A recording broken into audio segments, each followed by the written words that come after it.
Alright, here we go. I'm going to start answering your questions off kind of quick today because I'm a little behind the gun.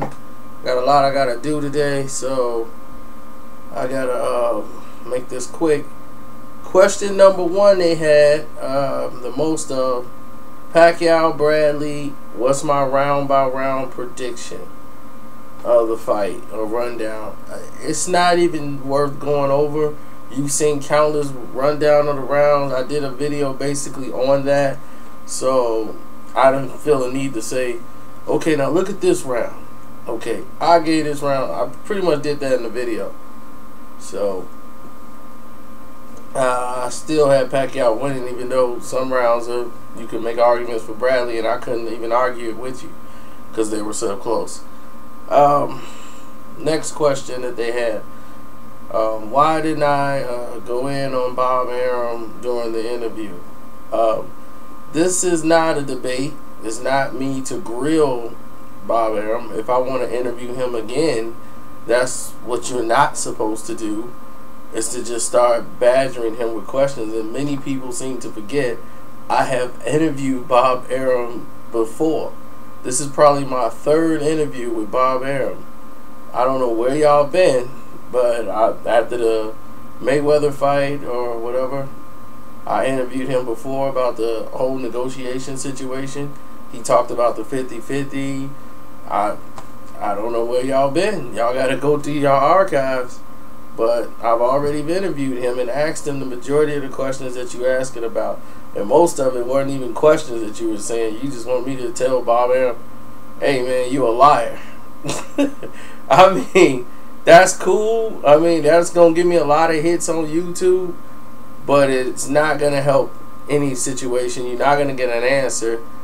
I could say, hey man, why y'all giving Pacquiao steroids? That's, once again, he's a promoter. That's not his job. What is he going to tell you? You know, so you got to kind of take the fan out of it and be a respectable journalist and not be biased and give people an even slate. Just ask the questions, let them answer it, and y'all judge if that person's telling the truth or not. You know, that's all I could do. And the fans pretty much gave me all the questions to ask Bob Arum. It was in our chat room. When we interview people, we tell them in advance. We was on Twitter saying, hey, such and such is going to be in our chat room. You know, we had Floyd Mayweather do the same thing. So, questions came from the fans. I'm sorry if y'all missed out on them. I try to put some on YouTube with Floyd and stuff. But let's go on to the next question. Do you really think Chavez Jr. is taking steroids? And if so, what steroids is he taking? And why don't Martinez just go ahead and get random blood tests done for that fight? Well, Martinez said that there won't be one, so I guess they've already negotiated that part of it, which I find is stupid, or either he's coming in just as juiced. So if that's the case, that seems to be the scenario. You saw what happened with the Marquez fight. You can't beat him, join him, and then beat him on his own game.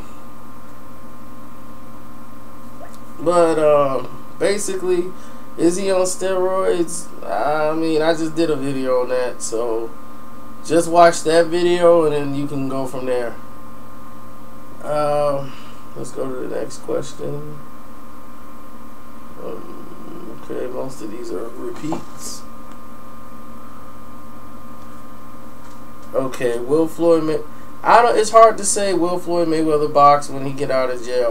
My take is yes, he will box when he get out of jail, but you never know where a person's mind state at after being locked up like that. You know, it's very hard on a person to go through something like that. It really is. It takes a lot out of them.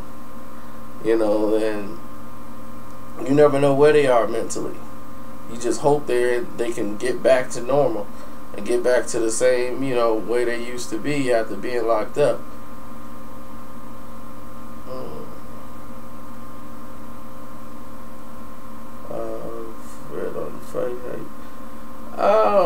That's because, let me explain this pretty much.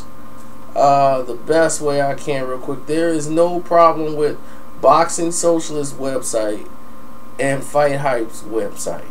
Okay? There is no problem there whatsoever.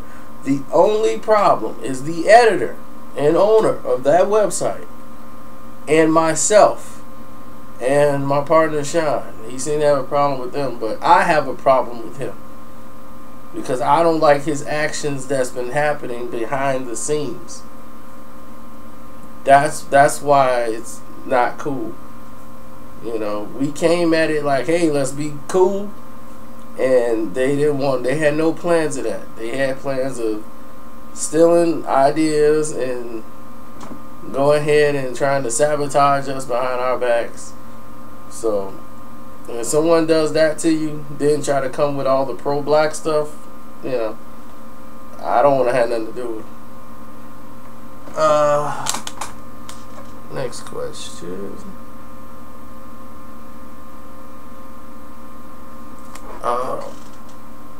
Why Freddie Roach fighters keep cramping? That's a good question. I just did an article on that because a lot of people didn't know Coyote in that fight. He was cramping too against Tarver. If you didn't see it, he was suffering from leg cramps in one of the rounds. So it's not just it seems to be all Freddie Roach fighters, and it's strange because it's always coming from Roach's fighters and not the opponents. So if cramping, like if he's dehydrated, why the other guys aren't dehydrated? He seems to be hydrated just fine. His legs isn't cramping. And if you go to WebMD, you can get some information on it. And what it is when you overwork the muscles in your legs, basically from dehydration or just overstressing yourself, the hardness, it develops cramps. But the reason why they keep reoccurring and the mistakes they keep making is the fact that Manny Pacquiao is not taking enough time off and being treated for it while he's off. They're only doing it when he's in camp, treating him for this condition of the cramping of the legs.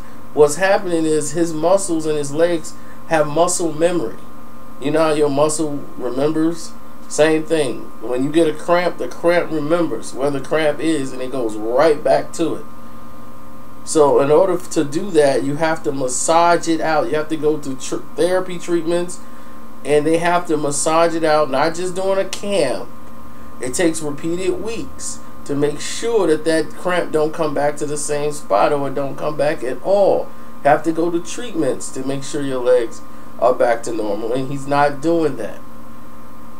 So, you know, I researched it. So if that's how I can give you the best answer I can give you, is because I did go and research it. Now,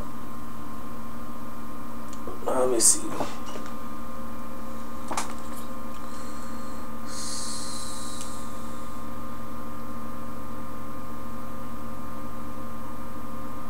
Now, I thought about being a promoter. This guy said, "What? Do you ever thought about being a promoter?" I thought about it. I always used to say I wanted to be a promoter.